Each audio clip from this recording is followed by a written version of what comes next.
Os santos da Santa Igreja Católica Apostólica Romana, de 19 de fevereiro a hoje, 25 de fevereiro, domingo. Na segunda-feira, dia 19 de fevereiro, foi dia de São Conrado. Para caçar lebres, esse homem colocou fogo numa floresta, gerando um grande prejuízo. Por isso, o governador do local iniciou a procura do culpado.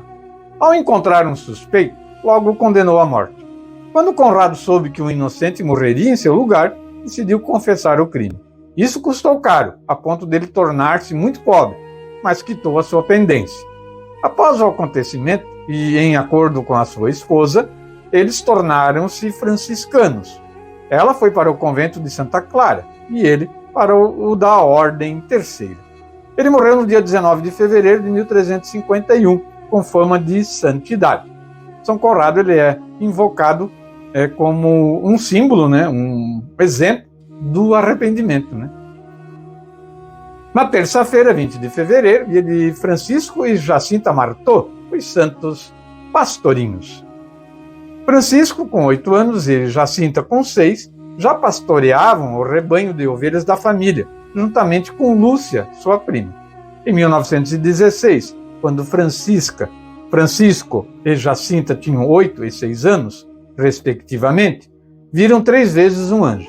Em 1917, viram 6 vezes a Santíssima Virgem, que os exortava a rezar e a fazer penitência pela remissão dos pecados da humanidade. Tal atitude seria pela conversão dos pecadores e em busca da paz para o mundo. Em 1918, Jacinta, juntamente com seu irmão, adoece, sendo vítima da gripe espanhola. Em janeiro de 1920, é levada para Lisboa para ser tratada no Hospital Dona Estefânia. Na noite do dia 20 de fevereiro, às 10h30 da noite, sozinha, ela morre. É sepultada em 24 de fevereiro, no cemitério de Ourém. Seu irmão confessou-se no dia 2 de abril e no dia 3 recebe o viático, morrendo no dia 4 de abril. Os restos mortais dos irmãos são transladados para a Basílica de Nossa Senhora do Rosário, no Santuário de Fátima. Então, os 3 pastorinhos aí, a gente fala hoje de Francisco e Jacinta, dos 3, os 2, que também presenciaram as aparições de Nossa Senhora de Fátima, junto com Lúcia, que depois a Lúcia se converte numa irmã, Estão na quarta-feira, dia de São Pedro Damião, o corajoso bispo e doutor da igreja. São Pedro Damião nasceu em Ravenna, na Itália, onde ficou órfão de pai e mãe desde criança. Viveu com seu irmão, que mesmo severo, o ajudou em sua criação. Oração e penitência sempre acompanharam Pedro Damião. Assim discerniu sua vocação à vida religiosa e com 21 anos ingressou na Ordem dos Camaldulenses. Muito inteligente e zeloso pela santidade, São Pedro Damião foi convidado pelo Papa Estevão IX, em 1057, a se tornar cardeal. Assim como ele havia ajudado sua ordem a se manter fiel, seu chamado agora era largado para o coração da igreja. Enérgico como sempre, ele escreveu livros e cartas para os papas e cardeais, exortando-os a permanecerem fiéis à sã doutrina e buscarem a santidade com afinco. São Pedro Damião, bispo e doutor da igreja, precisávamos de um homem desse hoje, nos tempos de hoje, para exortar a nossa igreja e os dirigentes dela. Então, isso foi quarta-feira, São Pedro Damião.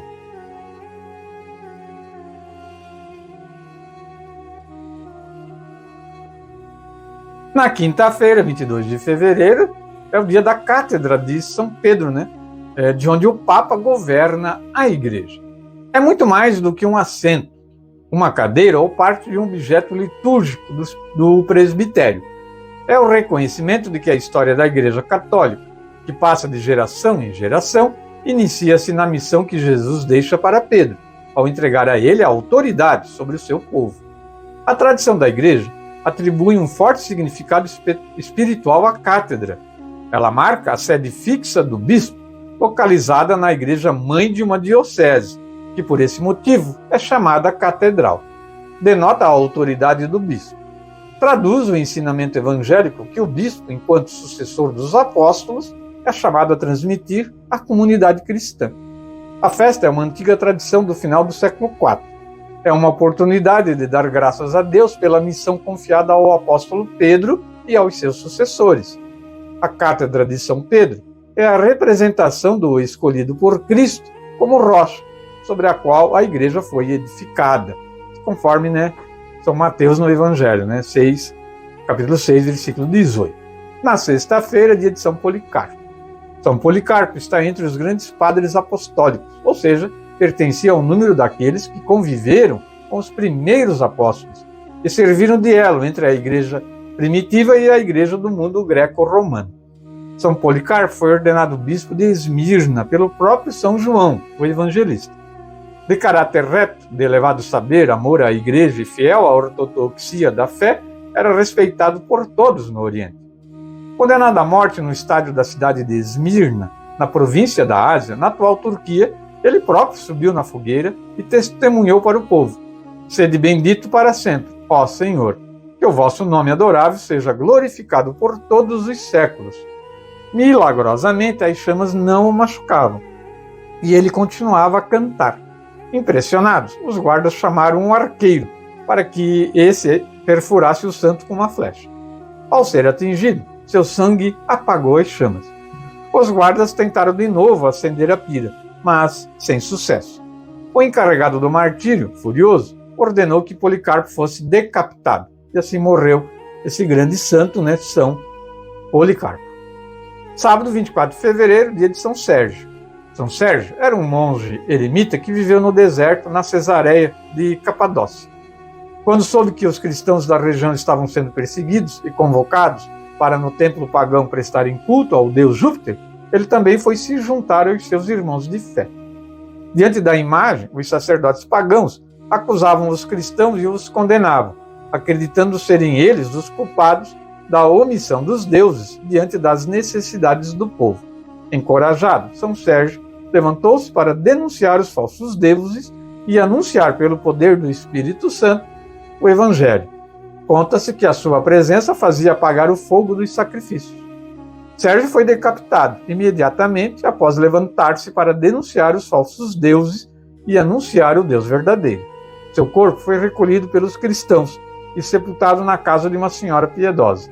De lá, foi transferido para a Espanha, E hoje, domingo, dia de São Turíbio Romo Gonzales, um grande intercessor.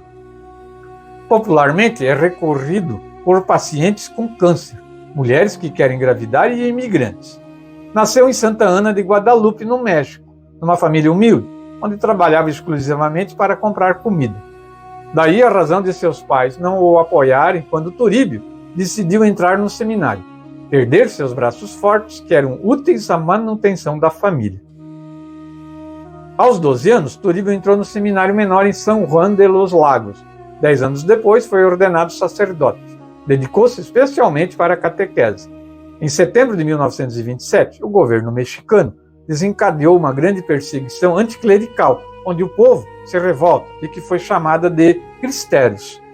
Às 5 da manhã do sábado, 25 de fevereiro de 1928, foi despertado por um grupo armado, São Turíbio, Um soldado atirou nele.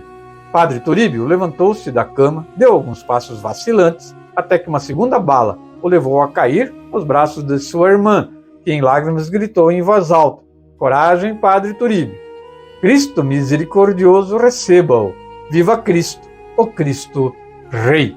É o grito, dos cristérios, Teve muito martírio aí nessa época lá no México, Tempo ruim para os católicos, Que está meio próximo novamente esse tempo no tempo de hoje, Complicado. Os santos da Santa Igreja Católica Apostólica Romana é do livro Santos de Cada Dia, de José Leite, também do Martiriológio Romano e do site católico cançãonova.com. Ele traz resumido, Quem quiser, pesquise aí sobre a vida dos santos e até faço uma lembrança aos catequistas. Coloque na catequese a vida dos santos. Traga aí esse exemplo para os catequizandos. Vamos encerrar o quadro de hoje com o canto do Salmo 115, que é o salmo da liturgia de hoje, Andarei na presença de Deus, junto a Ele na terra dos vivos. Vamos ouvir o canto, depois a gente já volta aí, trazendo o evangelho da liturgia de hoje.